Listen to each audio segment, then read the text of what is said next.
Good morning class. आज के video के अंदर हम विधि शास्त्र की यूनिट 4 व्यक्ति पर्सन के बारे में पढ़ेंगे। सबसे पहले आज के वीडियो में हम पढ़ेंगे concept of legal person and personality, विधिक व्यक्तित्व की धारणा क्या है। इसके लिए हम सबसे पहले पढ़ेंगे origin of the concept of legal person. Origin कैसे हुआ है इस कॉन्सेप्ट का, इसके बारे में हम पढ़ेंगे। सबसे पहले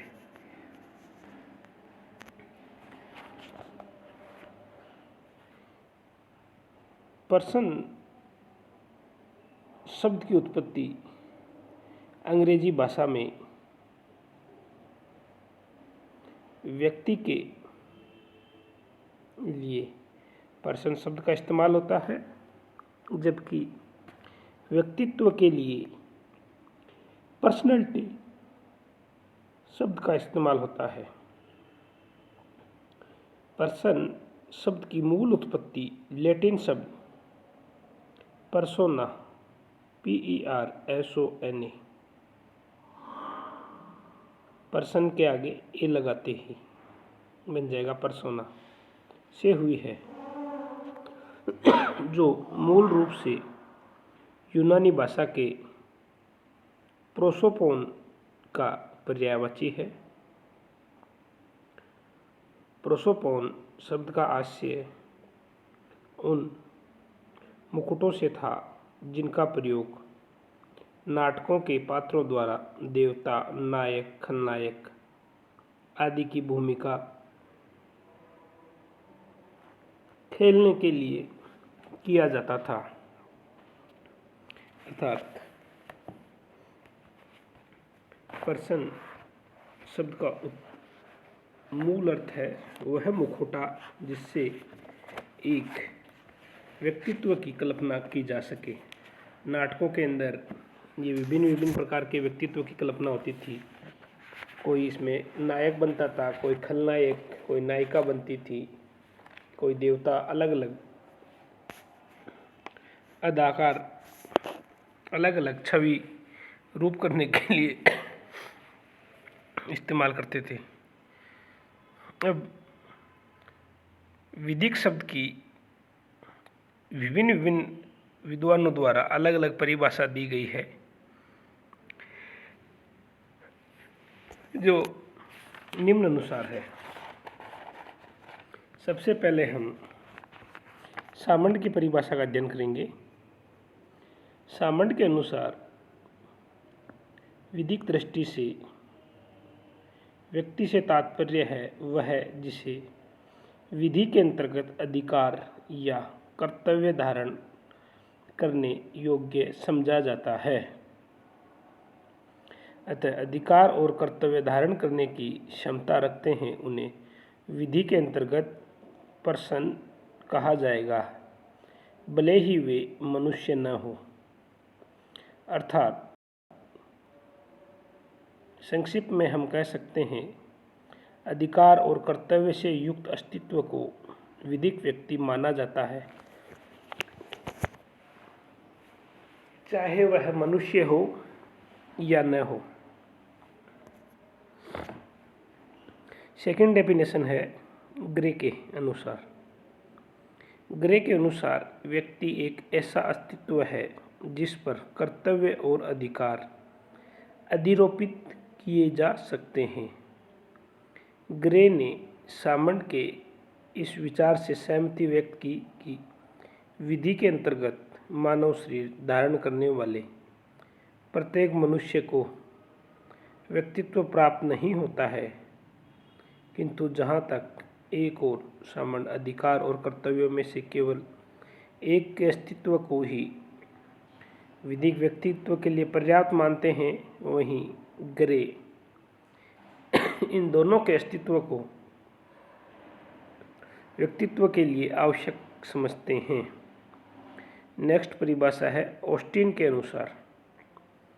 ऑस्टिन ने व्यक्ति की परिभाषा देते हुए कहा कि प्रास्थिति से निहित मनुष्य ही विधिक दृष्टि से व्यक्ति कहलाता है। Human being invested with status, प्रास्थिति से निहित मनुष्य विधिक दृष्टि से व्यक्ति कहलाता है। इस परिभाषा से यह स्पष्ट होता है कि जो मनुष्य अधिकार नहीं रखते हैं वे व्यक्ति नहीं अपितु वस्तु कहे जाते हैं।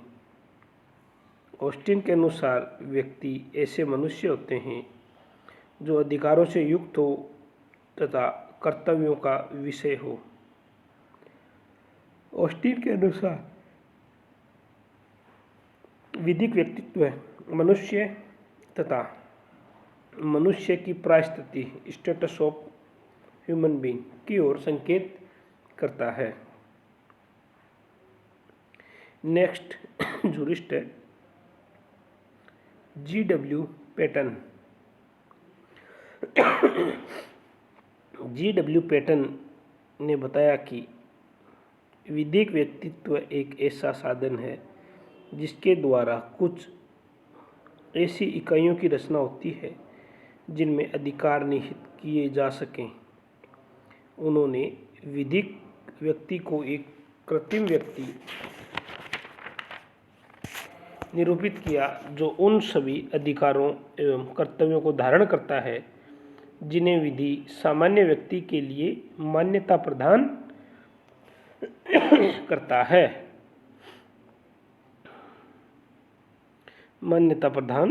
है। अब हम नेक्स्ट परिभाषा पढ़ेंगे। आईपीसी भारतीय दंड संहिता 1860 सेक्शन 11 के अनुसार व्यक्ति शब्द में कोई कंपनी, संघ या व्यक्तियों का समूह समाविष्ट माना जाएगा, चाहे वह निगमित हो या अनिगमित। इसी तरह TP transfer of property act 1882 की धारा 5 के अनुसार व्यक्ति के अंतर्गत जीवित एवं न्यायिक व्यक्ति शामिल होते हैं। इसी तरह केस लॉज हैं जिन्हें समय समय पर उच्च एवं उच्चतम न्यायालयों के द्वारा भी व्यक्ति की परिभाषा दी गई है। पहला केस है टी.डी. कुमार ब्रोस बनाम iron and steel controller AIR 1954 Calcutta 58।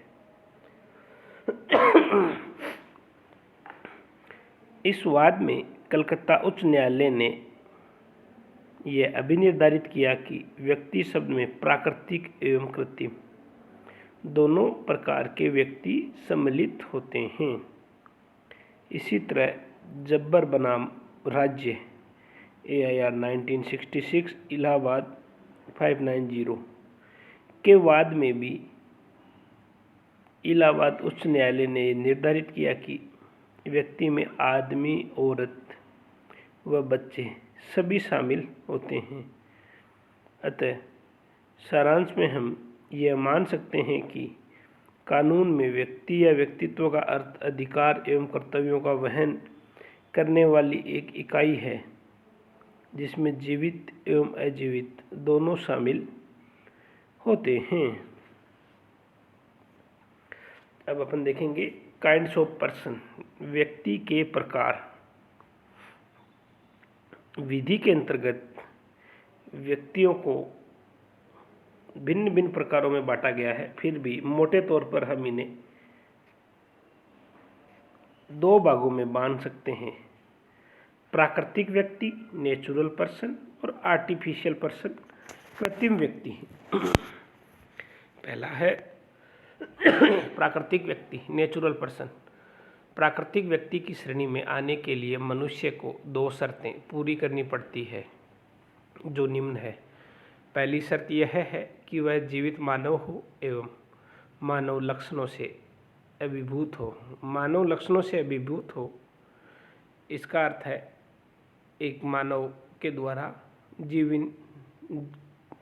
के भिन्न भिन्न पहलुओं की भूमिका अदा करने उसको आनी चाहिए। दूसरा है कि उसे राज्य द्वारा कुछ अस्तित्व प्राप्त हो, अर्थात उसमें अधिकार व कर्तव्य धारण करने की क्षमता हो। दूसरे प्रकार के पर्सन होते हैं कृत्रिम व्यक्तित्व या व्यक्ति, आर्टिफिशियल पर्सन। कृत्रिम व्यक्ति वास्तव में मनुष्य, जीवित मनुष्य नहीं होते हैं, बल्कि विधि द्वारा इन्हें अधिकार एवं कर्तव्य प्रदान करके वैधानिक सत्ता दे दी जाती है, ताकि इसके प्रयोग से मनुष्य व्यापार आदि में सहयोग प्राप्त कर सके। Thank you class. Next video के अंदर हम विभिन्न व्यक्तियों की विधिक स्थिति, legal status of different person का अध्ययन करेंगे।